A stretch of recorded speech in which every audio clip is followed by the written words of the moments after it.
Hello guys, welcome to my YouTube channel future teachers. आज मैं आपके लिए लेकर आई हूँ बहुत ही इंपॉर्टेंट वीडियो, जिसको पढ़ने के बाद आप बहुत कुछ होने वाले हैं। थंबनेल देख के तो आप समझ ही गए होंगे कि आज हम क्या पढ़ेंगे। जी हाँ, आज हम पढ़ेंगे हिंदी गद्य के विकास से हिंदी साहित्य की प्रमुख पत्र पत्रिकाएं और प्रमुख गद्य विधाओं की प्रथम रचना। उसके बाद हम पढ़ेंगे विभिन्न गद्य विधाओं के दो प्रसिद्ध रचनाकार एवं उनकी रचनाएं।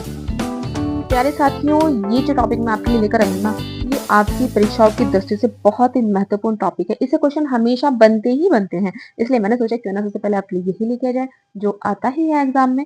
तो आप अंत तक हमारे साथ वीडियो के साथ बनी रहिएगा। मैं आशा करती हूँ कि इस वीडियो से आपका बहुत ज्यादा फायदा होने वाला है। और प्लीज जो साथी हमारे चैनल पे आज पहली बार आए हैं और जिनको हमारी वीडियो आज पहली बार मिली है, वो प्लीज हमारी वीडियो को लाइक कीजिए, शेयर कीजिए, कमेंट कीजिए और सब्सक्राइब करना तो बिल्कुल नहीं भूलिएगा। सब्सक्राइब करने के बाद बेल आइकन प्रेस कीजिएगा ताकि जब भी हम कोई नई वीडियो बनाए वो आप तक मिल जाए। ठीक है, चलिए अब जल्दी से समय का सदुपयोग करते हुए वीडियो शुरू करते हैं। हिंदी साहित्य की प्रमुख पत्र और पत्रिकाएं। इसमें हम हिंदी साहित्य के जो प्रमुख पत्र हैं और पत्रिकाएं हैं उनके विषय में जानेंगे। इसमें मैंने जिस युग की जो पत्रिका बहुत ही महत्वपूर्ण है उसको अलग अलग करके आपके लिए लेकर आई हूँ ताकि आपको याद करने में भी आसानी हो और थोड़ा थोड़ा करके हम इसको याद करेंगे। इसमें आप चार्ट को देख लीजिएगा। एक तरफ पत्र है, पत्रिका का नाम है, फिर हम इसमें संपादक का नाम पढ़ेंगे और प्रकाशन स्थान कहाँ से ये पत्र या पत्रिका प्रकाशित होती थी वो उसको देखेंगे। ठीक है, सबसे पहले हम इसमें पढ़ेंगे भारतेंदु युग। तो भारतेंदु युग में हमने 3 पत्रिकाएं ली हैं, कवि वचन सुधा, हिंदी प्रदीप, आनंद कादम्बिनी। कवि वचन सुधा जो संपादक हैं वो भारतेंदु हरिश्चंद्र जी हैं। ये कहाँ से प्रकाशित होती थी? तो ये काशी से होती थी। हिंदी प्रदीप के बालकृष्ण भट्ट जी हैं। ये पत्रिका कहाँ से प्रकाशित होती थी? इलाहाबाद से। उसके बाद है आनंद कादम्बिनी।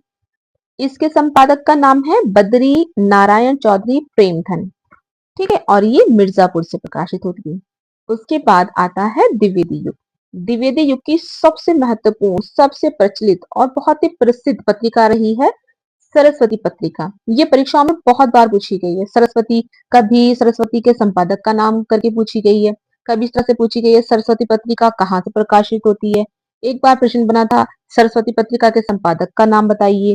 एक बार से क्वेश्चन ये बना कि आचार्य महावीर प्रसाद द्वारा प्रकाशित संपादित पत्रिका का नाम क्या है। तो क्वेश्चन बनाने की जो प्रवृत्ति है एग्जामिनर की, वो किसी भी तरीके से बना सकता है, आपसे पूछ सकता है। ठीक है, वो कभी पत्र का नाम दे एक साइड या पत्रिका का नाम दे करके आपसे संपादक का नाम पूछ सकता है, या संपादक का नाम दे करके पत्रिका का पूछ सकता है, या फिर संपादक और पत्रिका का दोनों का नाम दे करके आपको उलझाने के लिए आपसे प्रश्न बना सकता है कि इसका प्रकाशन स्थान कहाँ पर है। ठीक है, तो हमें अपने माइंड को हर तरह से तैयार रखना है कि प्रश्न चाहे किसी भी तरीके से पूछे, हम प्रश्न के धुएं उड़ा देंगे। हमें हर चीज आती है। ठीक है, इसलिए मैं आपके लिए हर प्रॉब्लम का सॉल्यूशन लेकर के आई हूँ। चलिए अब पढ़ते हैं द्विवेदी युग। द्विवेदी युग में क्या है? सरस्वती पत्रिका, इसका संपादन कार्य आचार्य महावीर प्रसाद द्विवेदी जी ने किया है। कहाँ से प्रकाशित हुई है? तो जी ये हुई है इलाहाबाद से। ठीक है, उसके बाद है आपका इंदु। इंदु है अंबिका प्रसाद गुप्त की, जो काशी से प्रकाशित हुई है। मर्यादा कृष्णकांत मालवीय प्रयाग से। उसके बाद आता है आपका शुक्ल युग, ये छायावादी युग भी है। हंस पत्रिका बहुत फेमस है, बार बार परीक्षा में पूछी जाती है। प्रेमचंद है इसके संपादक और ये बनारस से प्रकाशित होती है। साहित्य संदेश गुलाब राय आगरा से। कर्मवीर माखनलाल चतुर्वेदी जबलपुर से। उसके बाद आता है आपका शुक्लोत्तर युग, जिसको हम छायावादोत्तर युग भी कहते हैं। इसकी बहुत ही फेमस और बहुत ही इंपॉर्टेंट है कादम्बिनी, जिसके जो संपादक है वो है राजेंद्र अवस्थी। ये दिल्ली से प्रकाशित हुई है।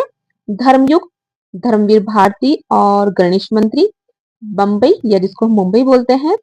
सारिका ये कमलेश्वर अवध नारायण मुगदल और ये दिल्ली से प्रकाशित थी। तो ये थी कुछ हिंदी साहित्य की प्रमुख पत्र पत्रिकाएं।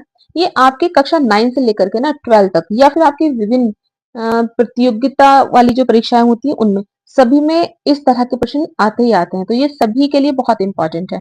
तो प्यारे साथियों, आप इसको अपने जितने भी हिंदी विषय के छात्र हैं जो प्रिपरेशन कर रहे हैं उनके साथ इसको शेयर जरूर करें। ठीक है, प्रमुख गद्य विधाओं की प्रथम रचना। इसमें हम प्रमुख जो गद्य विधाएं हैं उसमें जो रचना प्रथम है उसके विषय में पढ़ेंगे, क्योंकि मैंने जितने भी पिछले प्रश्न पत्र हैं, चाहे वो आपके यूपी बोर्ड के 10th के हैं, चाहे वो 12th के हैं, और ऐसा ही नहीं 10th 12th ही नहीं, 9 से लेकर के जितनी भी हायर हिंदी से रिलेटेड परीक्षाएं होती हैं उनमें यहाँ से प्रश्न हमेशा देखने को मिला है। ठीक है, तो ये परीक्षा की दृष्टि से बहुत ही महत्वपूर्ण टॉपिक है। आप बहुत ध्यान से पढ़ेंगे और मैं आपको बहुत अच्छे से इसको एक्सप्लेन करने का पूरा प्रयास करूंगी। ठीक है, चलिए वीडियो में अंत तक बने रहिएगा आप। सबसे पहले हम देखते हैं विधा, उसके बाद रचना देखेंगे और इसके रचनाकार जो है उनके विषय में हम जानेंगे।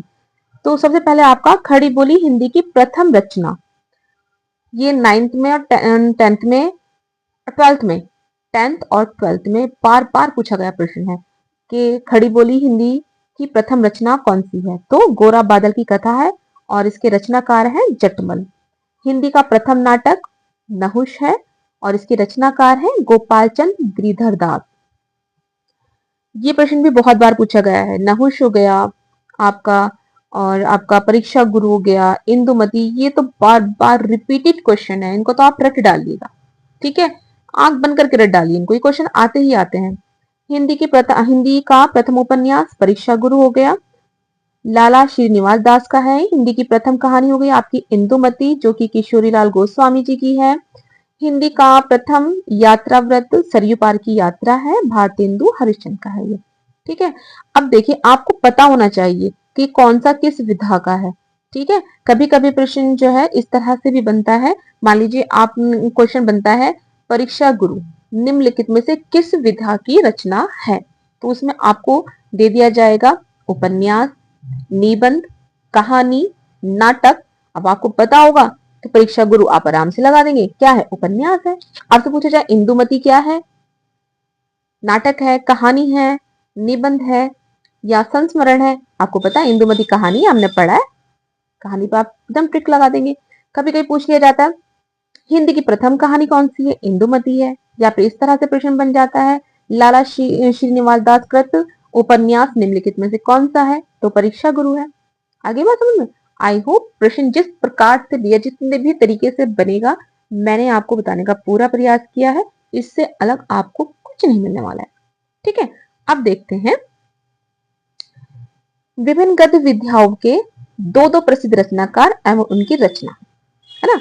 गद्य विधा के जो प्रसिद्ध रचनाकार हैं उनकी मैंने यहाँ पे दो दो रचनाएं आपके लिए रखी हैं। सबसे पहले आता है आपका संस्मरण। संस्मरण में है आपकी महादेवी वर्मा, जिनकी रचना है पथ के साथी, बनारसी दास चतुर्वेदी, जिनका संस्मरण है, ये संस्मरण है, और संस्मरण रचना का नाम भी संस्मरण ही है। कितना आसान हो गया याद करना, देखिए, अरे वाह, ऐसा आ रहा है सारे प्रश्न। रेखा चित्र, ये रामवृक्ष बेनीपुरी की है। माटी की मूर्तें, महादेवी वर्मा की स्मृति की रेखाएं। फिर आता है आपका रिपोर्ट ताज, इसमें है आपके दो, रांगे राघव और धर्मवीर भारती। रांगे राघव का है तूफानों के बीच और धर्मवीर भारती का है अकाल की एक छाया। फिर आता है आपका गद्य गीत या गद्य काव्य, राय कृष्णदास, जिनकी रचना है साधना, और वियोगी हरि तरंगिणी। तो प्यारे साथियों, ये थी प्रमुख गद्य विधाएं जो परीक्षाओं की दृष्टि से बहुत ही महत्वपूर्ण विधाएं हैं।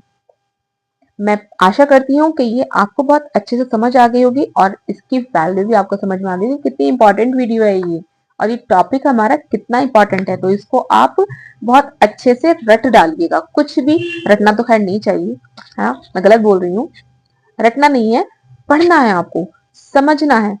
ठीक है, और समझ के इसको अपने माइंड में बिल्कुल सेट कर लेना है। ठीक है,